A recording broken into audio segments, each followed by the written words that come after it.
Irmãos, hoje eu queria compartilhar com os irmãos uma mensagem que você pode dar qualquer título que você quiser. Eu chamei o Deus que escondemos da nossa geração. Mas poderia ser também o Deus que não pregamos mais. E essa ideia de o Deus que escondemos da nossa geração é triste, porque há coisas que quando Deus nos contraria, eu sei por Isaías 55 que Deus pensa diferente de nós. Eu sei que para que eu possa compreender e pensar como Cristo, eu sei que Paulo escrevendo aos Romanos no capítulo 12, ele diz que nós tínhamos que primeiro termos a nossa mente transformada para compreender que a vontade de Deus, ela é boa, é perfeita e é agradável. Mas, irmão, eu sei também, irmão, pelos estudos das Escrituras, que os discípulos tantas vezes se frustraram com Jesus, que eles estavam em rota de colisão tantas vezes com Jesus, que não poucas as vezes eles resolveram desistir de seguir a Jesus. O discurso de Jesus era tão insuportável para eles, que à medida que Jesus ia pregando, um por um ia saindo e abandonando. Da multidão que ia atrás dele, atrás de pão, de cura, quase ninguém sobrava na hora do discurso duro, na hora que Jesus confrontava aquilo que estava dentro deles. E eu tenho receio, irmãos, de que isso continue a acontecer até hoje. Eu sei que Paulo, escrevendo a Timóteo, ele diz: olha, conjuro-te, pois, diante de Deus e de Cristo, que há de julgar vivos e mortos, que prega a palavra. E precisava, como que colocando um guilhão no pescoço de Timóteo, para dizer: Timóteo, te mantém fiel. Eu sei que Paulo, mesmo aqui em Coríntios, ele diz: olha, nós não somos como muitos falsificadores da palavra. E depois no capítulo 4 ele diz: nós não somos como muitos mercadejadores da palavra. Amados, por que nós precisamos torcer a palavra? Por que nós precisamos adulterá-la? Para que ela se torne suportável a nós. Porque nós somos miseráveis pecadores diante de um Deus absolutamente santo. Nós somos pequenos demais diante de um Deus tremendamente grande. E quando nossa sede, nossa ansiedade de querer ser deuses, de querer ser grande, de querer ser importante, colide com a grandeza de Deus. Estamos longe de dizer, como disse João Batista, daqui para frente, João Batista, quando atiçaram o ego dele, quando quiseram inflar o ego dele contra Jesus, ele disse: daqui para frente importa que Cristo cresça e que eu diminua ou que eu desapareça. Essa é uma atitude difícil, irmãos. Eu convidaria os irmãos a abrirem a Bíblia em 1 Coríntios, capítulo 1, do verso 17 até o verso 25.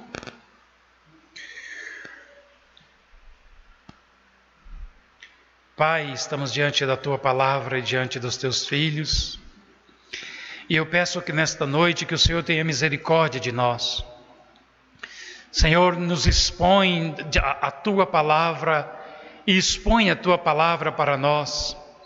Senhor, abre os olhos do nosso entendimento para que possamos compreendendo, nos submeter a ela e adorar e agradar ao Senhor. Senhor, nos revela o teu propósito, a tua glória, a tua verdade, descortina diante de nós e coloca no nosso coração disposição de nos rendermos diante dela. Senhor, ainda na autoridade do teu nome, nós ordenamos a toda força espiritual da maldade que veio para o nosso meio, que retroceda em nome de Jesus. Amém.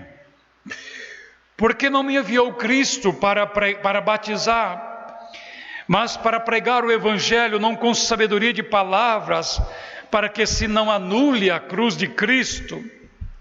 Certamente a palavra da cruz é loucura para os que se perdem, mas para nós que somos salvos é poder de Deus, porque está escrito: destruirei a sabedoria dos sábios e aniquilarei a inteligência dos instruídos. Onde está o sábio? Onde está o escriba?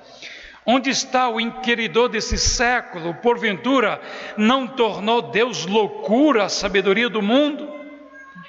Visto como na sabedoria de Deus o mundo não o conheceu por sua própria sabedoria, aprove a Deus salvar os que creem pela loucura da pregação. Porque tanto os judeus pedem sinais, como os gregos buscam sabedoria, mas nós pregamos a Cristo crucificado, escândalo para os judeus e loucura para os gentios.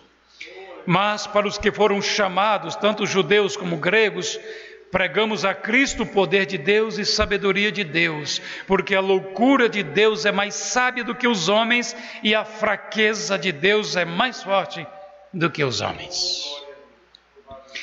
Desde aquela época, irmãos, a mensagem da cruz, ou a mensagem que revela quem é Deus, já eram escândalos para os gentios, aqui representado pelos gregos,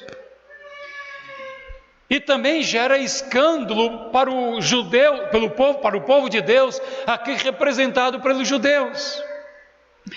O que o texto mostra é que Deus, ou que nós sejamos cristãos não transformados, com a mente não transformada ou ímpio, os nossos pensamentos estão em rota de colisão com Deus. Nós criamos um Deus à nossa imagem e semelhança. Nós moldamos o Deus que nós queremos da forma que nós achamos que Ele tem que ser. E o Deus que está revelado na Bíblia, nós temos uma forma de minimizar, nós temos uma forma de escondê-lo. E sabe qual é a forma, irmão? É quando eu escolho textos que eu quero pregar. Quando eu escolho um lado, uma vertente, um atributo de Deus que quero enfatizar e falo a vida toda só desse atributo. Eu escondo os outros atributos de Deus porque eles me perturbam, porque eles me incomodam, porque eles não são palatáveis, não são tragáveis por mim, pelos meus ouvintes ou pela nossa geração inteira. Por isso que eu chamei isso aqui de o Deus que escondemos da nossa geração. Ou Deus que não pregamos mais. Irmãos, nós ouvimos todas as horas em todo canal de televisão, e na pandemia ainda mais, se você assistir 10 cultos, 9,5% ou 9,99% vai falar só do atributo do amor de Deus, como se Deus fosse só amor. Como se o nosso supremo Deus, supremo Senhor, fosse reduzido a amor e mais nada.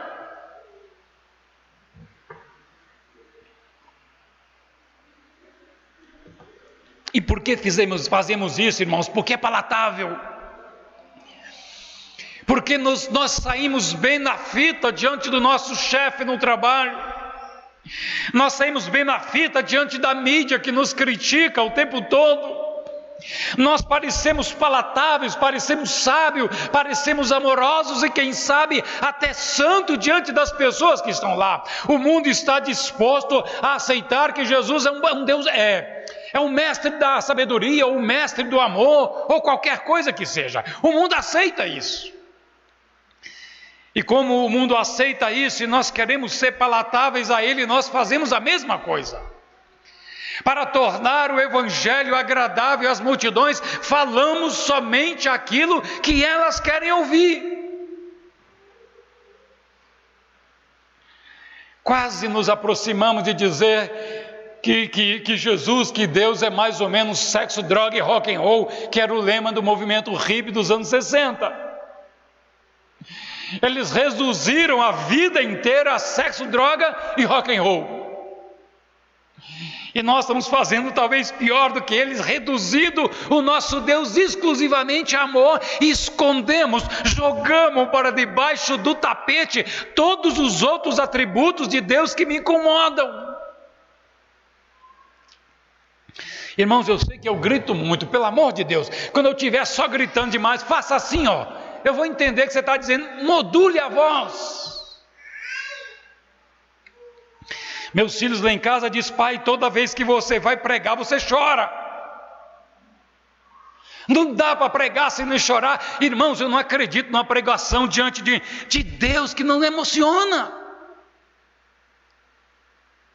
Dizem certa vez que Charles Spurgeon, conhecido como o príncipe dos pregadores, um ateu chamou outro ateu para ir ouvi-lo pregar. E aí disse, vamos ouvir o Charles Spurgeon pregar. E ele disse, mas para quê? Eu não acredito no que ele diz. Eu não creio no que ele diz. Aí o ateu falou, eu também não, mas ele crê. Eu vou ouvi-lo porque eu vejo que ele crê. Do jeito que ele fala, com a convicção que ele fala, do que ele crê, dá vontade de ouvi-lo. O evangelho gera escândalo para judeus e era para grego, e por isso durante todo o tempo a gente tenta torcer, a gente tenta amaciá-lo. E um caso clássico na história da igreja cristã acontece no ano 431, irmão, no concílio de Éfeso. O discurso de Jesus era tão duro, e a deusa Diana, deusa dos Efésios, cujo símbolo era uma mãe, era uma mulher com peitos por todos os lados, e que tinha, dizem os historiadores, que no seu templo tinha 1000 prostitutas cultuais. Quem queria prestar um culto a Diana saía e ia se prostituir no templo. E um dos nossos irmãos chegou a dizer que não tinha uma única mulher na Ásia Menor que não tivesse pelo menos uma vez na vida ido se prostituir no templo de Diana. Por que eu estou dizendo isso, irmãos? Porque quando o evangelho entra e a igreja se corrompe, quando o evangelho entra em Éfeso, o povo, alguns se convertem, a maioria não, e persegue. Os irmãos lembram que Paulo foi apedrejado, saiu quase morto de lá. E certa vez, quando Constantino, o imperador Constantino, supostamente se converte no ano 313 e torna a religião cristã oficial do império, os templos pagãos são fechados e agora começam supostamente a fazer culto a Jesus sem nem saber quem ele era. Na verdade eram cultos pagãos, só dizendo que era de Jesus, mas eles precisavam tornar o discurso de Jesus mais palatável. Sabe o que fizeram, irmãos? Fizeram no concílio de Éfeso, um dos assuntos mais importantes era dizer que Maria era mãe de Deus. E como Maria era mãe de Deus, era eterna virgem. Ok, que a Bíblia diz que Jesus teve vários irmãos, não importa, Maria continua virgem, nasceram todos pelo nariz.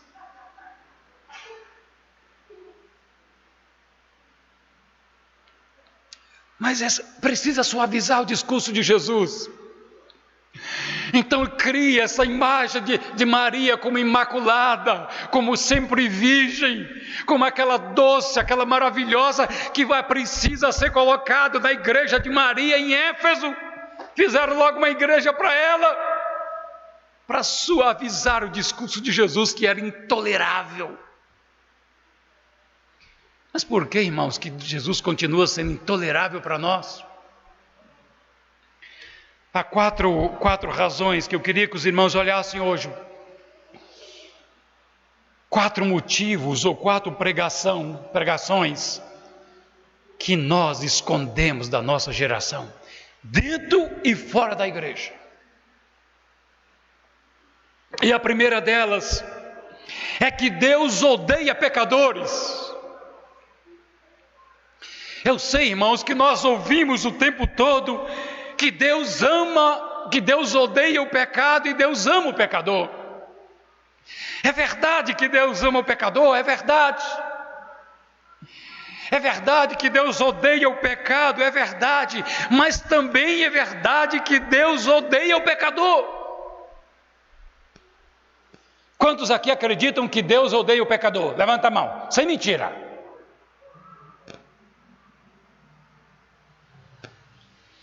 Abram suas Bíblias, Salmo capítulo 5. Salmo de número 5, verso 5. Eu sei, irmãos, que a gente lê esses textos, mas esses textos não fazem sentido para nós, porque esse texto não pode ser verdade. E eu fui ler alguns comentaristas desse verso, irmãos, dá pena. É que ódio não é ódio, aborrecer não é aborrecer. Projetou lá? Os arrogantes não permanecerão à tua vista. Aborrece a todos que praticam iniquidade. Aborrecer é eufemismo.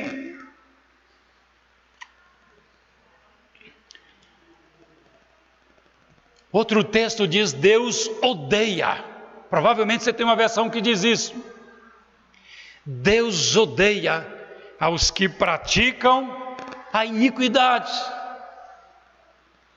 Veja, aparentemente não é qualquer pecador que Deus odeia.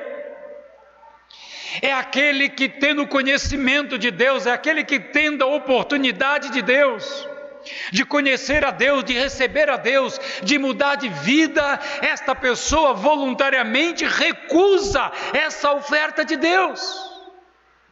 Avance mais um pouquinho, Salmo capítulo 11, verso 5. Vou começar a ler no verso 4. O Senhor está no seu santo templo, o Senhor está no seu santo templo. Nos céus tem o Senhor o seu trono, os seus olhos estão atentos, as suas pálpebras sondam os filhos dos homens. O Senhor põe à prova ao justo e ao ímpio, mas ao que ama a violência, a alma do Senhor os odeia. A alma do Senhor os abomina. Há determinado tipo de pecador, irmão, que Deus odeia também. São pecadores que sabem que são miseráveis, que têm chance de se render a Deus, que você pregue e literalmente diz: eu não quero Deus, e a gente acredita na história de que a pessoa não quer Jesus, não recebe a Jesus porque está enganado, ou porque não conhece a Jesus, ou porque não teve oportunidade. Não é verdade, irmãos. Nós, quando caímos, herdamos a natureza demoníaca de Adão, a natureza pecaminosa de Adão, e quando nós pecamos, fazemos aquilo que nos dá prazer. É que para receber Jesus eu preciso renunciar à minha natureza, eu preciso deixar de fazer aquilo que me dá prazer. E você acha que é fácil largar aquilo que me dá prazer para fazer aquilo que eu não concordo?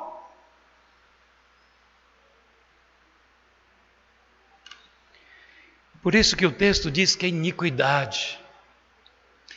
Iníquo é a mesma palavra usada para o anticristo. É um miserável do pecador que sabe que era e tem prazer em continuar pecando. Continua resistindo ao caráter, resistindo ao encontro, ao chamado, à santidade de Deus. Então, irmãos, a esse tipo de gente Deus odeia. Eu pergunto para você, quantas vezes você ouviu alguém dizer que Deus odeia o pecador?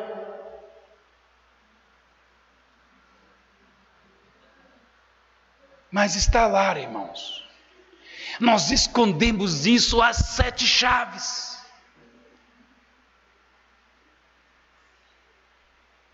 Só oferecemos sexo, droga e rock and roll. E conhecendo a justiça de Deus, deveríamos ter mais piedade do mundo. e anunciá-lo que grande castigo estarão submersos se não receber a Jesus Cristo como o único e suficiente Senhor de suas vidas. A segunda coisa, irmãos, eu sei que temos ceia hoje, eu não posso me delongar muito. A segunda mensagem que nós ocultamos dos nossos dias é que Deus despreza pessoas.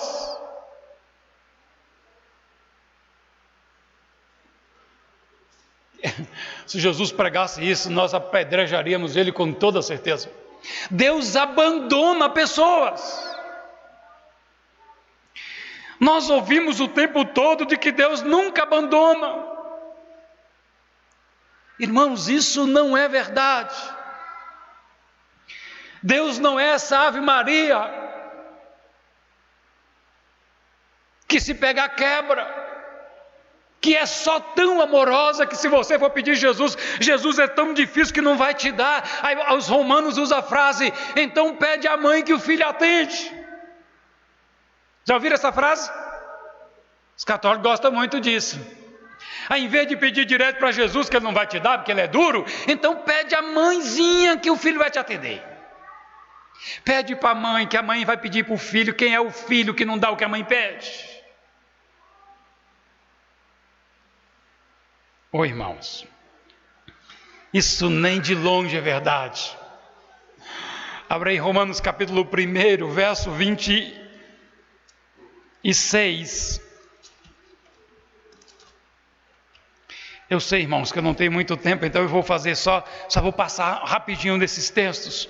Romanos capítulo 1, ele está narrando de pessoas, um tipo de gente, um tipo de pessoas, que embora tendo tido a oportunidade de conhecer e de servir a Deus, essas pessoas voluntariamente rejeitam a Deus e começam a praticar determinadas depravações, que o objetivo dessas depravações é provocar a ira de Deus. Eles sabem que o que estão fazendo é errado, eles sabem que estas atitudes vão produzir a ira ou a justiça do Criador, mas eles não estão preocupados com isso. O objetivo dele é zombar, é desprezar, é menosprezar os conceitos e os valores que Deus tem. E mesmo essas pessoas tendo tido a oportunidade, eles não querem saber. Eles querem continuar na sua impiedade. Olha o verso 26, o que Deus diz dessas pessoas. Por causa disso, os irmãos querem saber o que é o disso? Leia lá do verso 18 até o verso 25, os irmãos vão saber o que esse tipo de gente está fazendo. Estava fazendo naquela geração e está fazendo hoje. Ou seja, porque essas pessoas estão fazendo esse tipo de coisa e não querem mudar. Verso 26, por causa disso Deus os entregou às paixões infames. Ora, o que a Deus os entregou? Eles estão praticando todo tipo de loucuras, e a Bíblia diz, Deus os entregou, Deus deixou para lá. Deus desprezou essas pessoas. Eu sei, irmão, que não cabe nem na sua cabeça que Deus faz isso. Mas enquanto não tirar esse texto da Bíblia, a Bíblia diz que Deus os abandonou.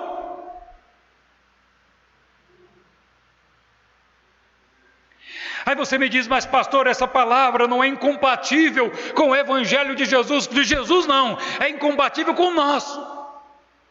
O nosso Evangelho é que Deus é só amor e fica te adulando, te implorando para que você o aceite, porque Ele é o miserável e você é importante demais. Mas o Evangelho de Jesus é que nós somos miseráveis, desgraçados, pecadores, condenados ao inferno, mas se eu não quiser ir para lá, Ele abriu a porta, um novo e vivo caminho, para que eu possa ir para o céu e não para as trevas. Esse é o Evangelho de Jesus, e esse Evangelho de Jesus não é incompatível com o que eu estou pregando hoje, irmãos. Pessoas que escarnecem de Deus, que voluntariamente se entregam a esse tipo de paixão, Deus despreza.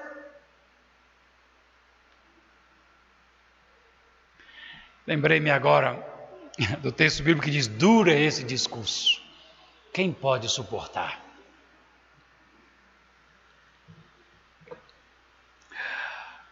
Irmãos, Mateus capítulo 11, vá para o verso 21, mas versos antes. Jesus amaldiçoa 2 cidades. Ele amaldiçoa Cafarnaum, que era a cidade que ele morava. Quando ele saiu de Nazaré, porque foi ameaçado de apedrejamento, e porque os seus patrícios de Nazaré não receberam e queriam matá-lo, ele se mudou para Cafarnaum. E na região de Cafarnaum ele fez mais milagre do que em todos os outros lugares. E mesmo tendo feito todos esses milagres, as pessoas não recebem, não creem, não querem servir a Jesus. Então Jesus amaldiçoa a cidade de Cafarnaum e amaldiçoa também a cidade de Betsaída, que era bem próximo. Quando ele diz: ai de ti Cafarnaum, ai de ti Betsaída. Se tivessem sido feitos em Tiro e Sidom e depois em Sodoma e Gomorra os milagres que foram feitos em você, há muito tempo eles teriam se arrependido. Mas como vocês mesmo vendo, mesmo tendo a oportunidade, não querem se arrepender, eu quero dizer que o julgamento final de vocês será com mais açoites. Porque tiveram mais chance e não quiseram mudar de vida e receber o Evangelho. Olha, e Deus faz isso, amaldiçoa a cidade. Meu Deus do céu, Jesus pode amaldiçoar? Pode, irmão. E fez.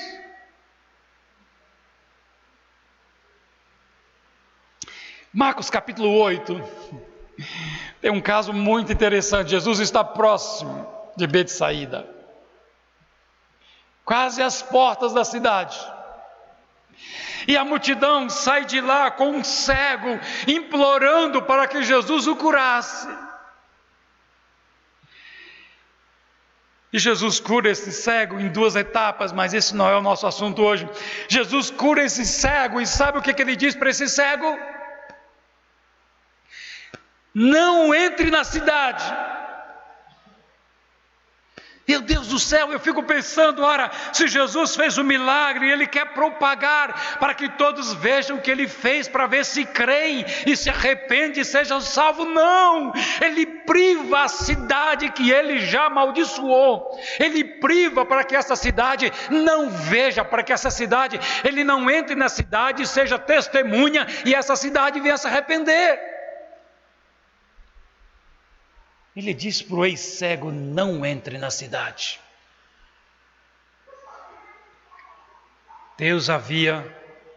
Jesus havia abandonado a cidade de pessoas que tiveram chance e não quiseram mudar de vida.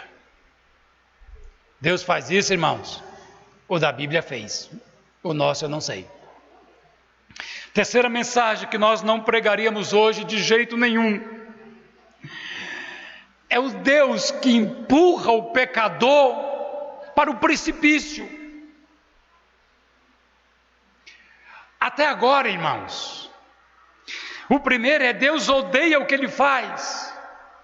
E porque Deus odeia o que Ele faz, Deus o abandona. Mas agora a coisa é pior. Deus faz mais que isso. Deus empurra precipício abaixo.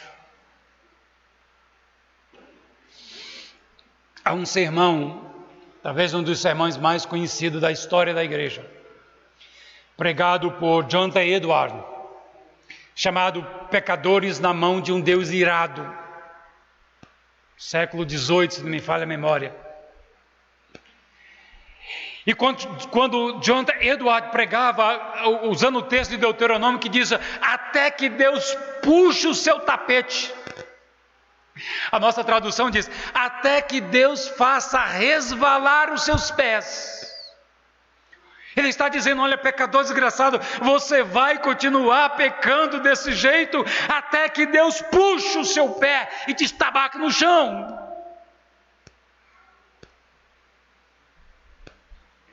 E enquanto ele pregava esse texto, o Espírito de Deus caiu naquela comunidade e as pessoas se agarravam nas cadeiras, se agarravam nas colunas, porque eles viam que debaixo deles o inferno se abriu e eles estavam com medo, eles estavam apavorados de caírem debaixo daquele inferno, porque a pregação de Jonathan Edwards era: agora imagine que você está passando uma ponte sobre o inferno e esta ponte começa a se tremer, começa a se chacoalhar e a qualquer momento essa ponte vai se romper e a única chance de você não cair lá é se ele te segurar.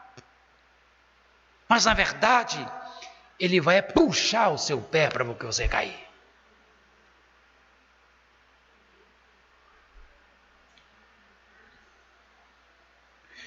Romanos, no capítulo 1, esse mesmo texto que eu falei do verso 26. Veja agora, irmão, no verso 28. Falando das mesmas pessoas. Vou ler o 27, mas me interessa o 28. Semelhantemente, os homens também, deixando o contato natural da mulher, se inflamaram mutuamente em sua sensualidade, cometendo torpeza homem com homens e recebendo em si mesmo a merecida punição do seu erro. Verso 28. E por haverem desprezado o conhecimento de Deus, o próprio Deus os entregou a uma disposição mental reprovável para praticarem coisas inconvenientes. Deus do céu, essas pessoas chegam num ponto de agressão a Deus, de impiedade, de iniquidade, e mesmo conhecendo a Deus, mesmo sabendo disso, eles têm prazer em afrontar a Deus, e chega ao ponto que Deus diz: olha, por causa disso Deus os entregou, não é abandonou, o abandonou é verso 26.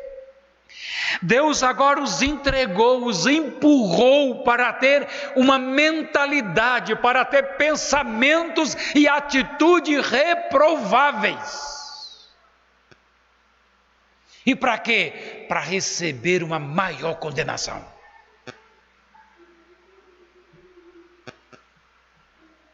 E por isso que a Bíblia diz que de Deus ninguém brinca, amados. De Deus ninguém zomba. Chega um momento que Deus dá a oportunidade, mas o pecador continua se afastando, porque ele não tolera a verdade. É como diz Paulo, eles vão cercar de pregadores, consentindo coceira aos ouvidos, segundo a sua vontade, eles não toleram a verdade.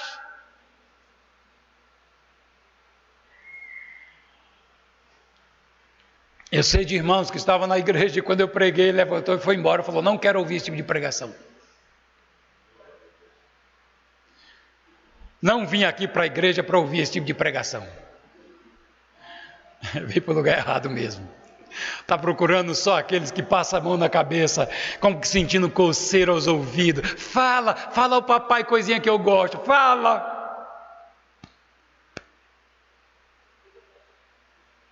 Olha para o seu irmão e diga: misericórdia. Deus me livre de não tolerar a verdade, irmãos. Deus me livre disso. Olha o que a Bíblia diz: eles estão fazendo isso, chegaram a esse ponto tão sem retorno, cruzaram a linha, que o próprio Deus os entrega, o próprio Deus os induz a uma disposição mental reprovável para praticarem coisas inconvenientes, cheias de toda injustiça e malícia, avareza, maldade, possuído de inveja, homicídio, contenda, tarará, caluniadores, aborrecidos de Deus, insolentes, soberbos, presunçosos, inventores de males, desobedientes aos pais, insensatos, pérfidos, sem afeição natural, sem misericórdia. Ora, conhecendo eles a sentença de Deus, de que são passíveis de morte os que tais coisas praticam, não somente as fazem, mas também aprovam os que assim procedem. essas pessoas sabem que estão agredindo ao Criador. E mesmo assim têm prazer.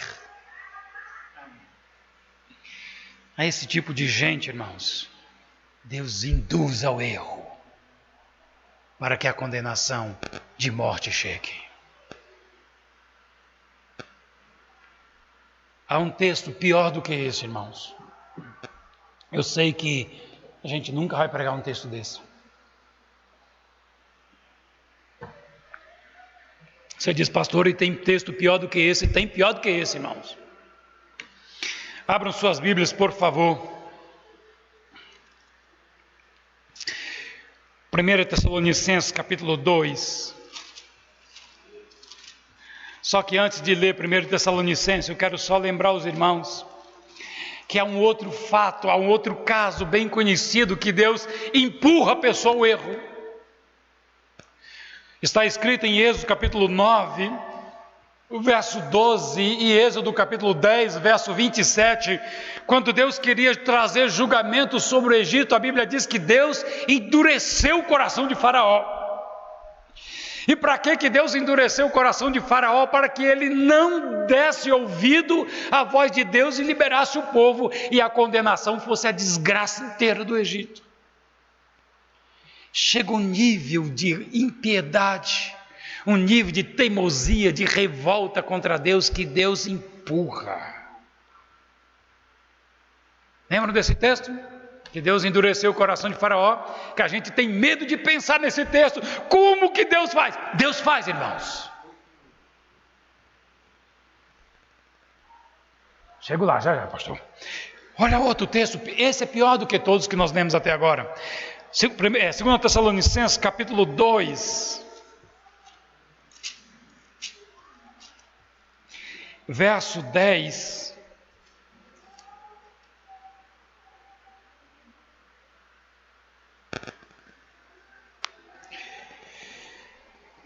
Verso 9, ora, o aparecimento do iníquo, falando do anticristo, é segundo a eficácia de Satanás, com todo o poder e sinais e prodígio da mentira, e com todo engano de injustiça aos que perecem, porque não acolheram o amor da verdade, ou o amor à verdade, para serem salvos.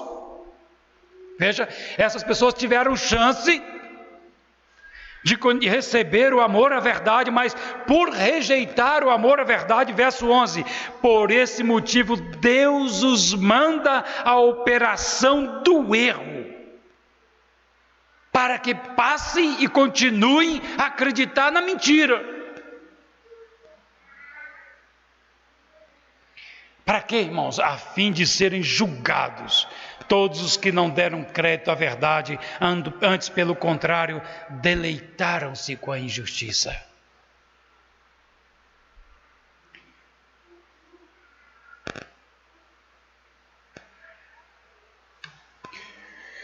Queridos irmãos,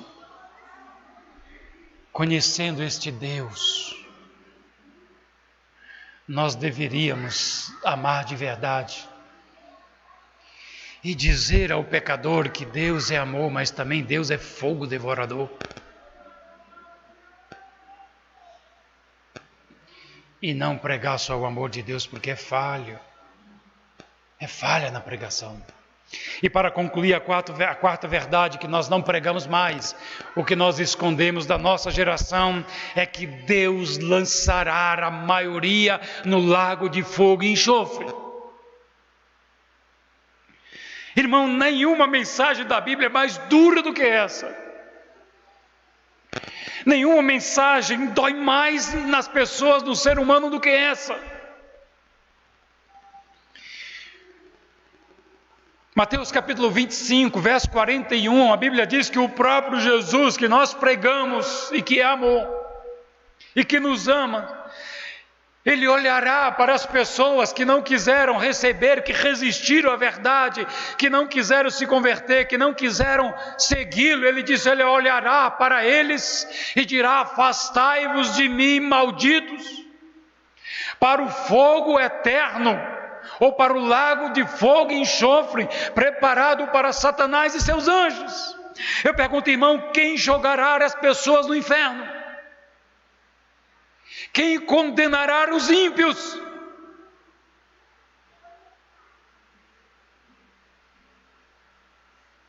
Eu queria tanto que fosse o Deus do Velho Testamento, irmãos.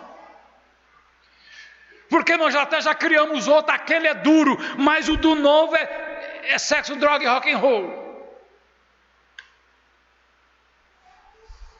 Nosso Deus nunca mudou, irmão.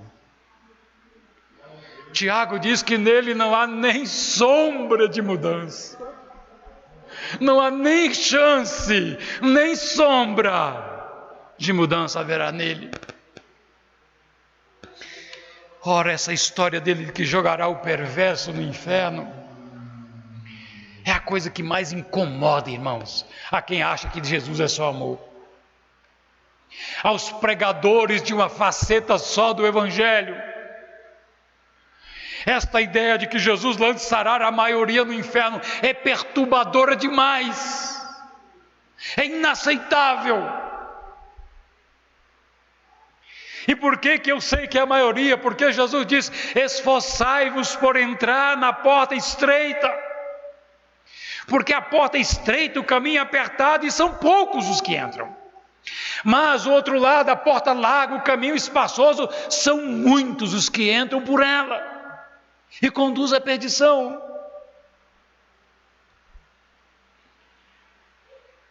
Mesmo, irmãos, tem se pregado nos nossos dias, irmãos, o que chama de universalismo. Já ouviram falar nesse palavrão? O que é universalismo? Universalismo é: Deus é tão bom, que Deus é tão amoroso, Deus é tão, Ele é Pai de todos, é Pai do que presta e do que não presta, Ele é tão Pai de todo que vai levar todo mundo para o céu. Onde nós inventamos isso, irmãos, é porque não cabe na minha cabeça que Deus, que é amor, jogue alguém no inferno. Então eu tenho que criar um outro Deus. E o que eu faço com as passagens da Bíblia que diz isso? Eu esqueço. Eu não prego.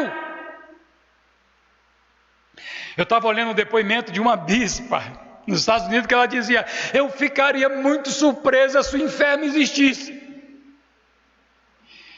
Porque eu preguei a vida toda que ele não existe. É pensamento positivo, irmão. Vamos fazer de conta que ele não existe, que ele não existe.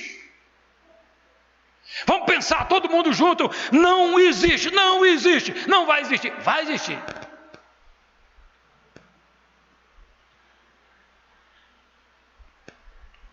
Aí outros dizem: não vai, não é justo que o que servia a Deus vá para o céu e o outro também vai para o céu. Não é justo. Então vamos achar outra saída. Qual foi a outra saída que foi? Foi o aniquilarismo. Já ouviram falar nesse palavrão?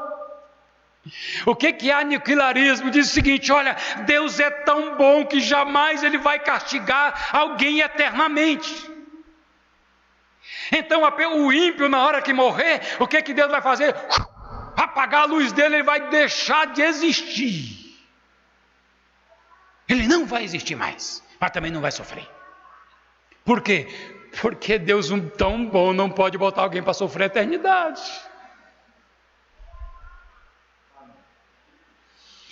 Mas esse aniquilarismo, ele pode ser parcial. O que é isso? Não, mas não é justo que essa pessoa fez tudo que não presta e não paga nada. Simplesmente morreu e deixa de existir. Não, ele tem que pagar. Então vamos ser generosos. Ele vai viver um pouco de ano lá, um tempo, para pagar o pecado dele. Quando ele pagar a conta, aí ele deixa de existir. Mas não vai ser eterno o sofrimento. Ainda tem o purgatório romano, irmãos. Olha que doutrina maravilhosa. Qual é a ideia do purgatório humano? É que Deus é tão bom e Pai de todos, que não vai deixar um filho dele a eternidade no inferno. Então você vai morrer, vai para um purgatório, paga a conta, e depois de pagar você não é aniquilado.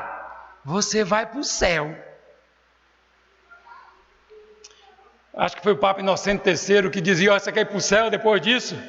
Cada níquel que você jogar no gasofilaço da igreja é uma alma que sai voando do purgatório para o céu.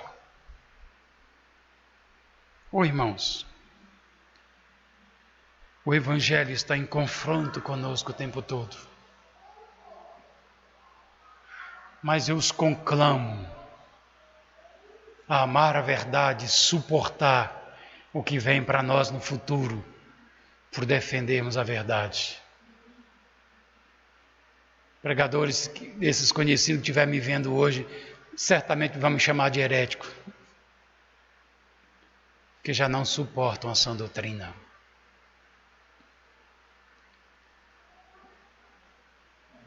Escolher o que pregar, irmão, é impiedade. Nós somos pregadores, somos chamados a pregar toda a verdade de Deus. Doa a quem doer. Amém? Agora, qual é a aplicação para nós? É que, irmãos, conhecendo esse Deus, esforcemo-nos para salvar as almas do inferno. Não escondendo dela a verdade, mas mostrando que esta verdade pode ser mudada ou pode ser transformada pela ação regeneradora do Espírito de Deus de quem quiser mudar de lugar e receber a Jesus. Amém? Muito obrigado. Deus abençoe. Obrigado.